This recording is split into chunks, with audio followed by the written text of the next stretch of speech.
আজকে রান্না করবো কলিজা ভুনা। তো আগের থেকে মশলাটা ভালো করে কষিয়ে নিচ্ছি।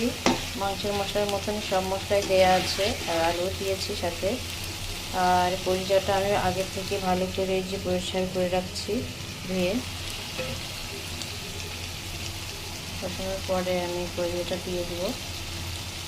আমি এইভাবেই কলিজাটা রান্না করি, একবারে ভুনা ভুনা হবে। আগে কষাই নেব ভালো করে, কষাই নেওয়ার পরে আবার পানি দিয়ে তারপরে আবার কলিজাটা একেবারে ভুনা ভুনা তেল তেল হবে তখন নামিয়ে ফেলবো। আমি তো এইভাবেই রান্না করি, আপনারা কে কোনভাবে রান্না করেন অবশ্যই জানাবেন।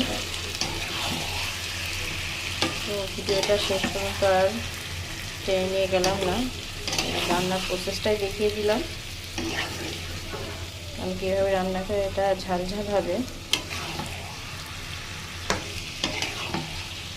তো কেমন হচ্ছে আমার রান্নাটা অবশ্যই জানাবেন।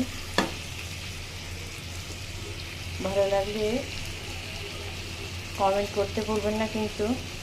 সবাই পাশে থাকবেন। আল্লাহ হাফেজ।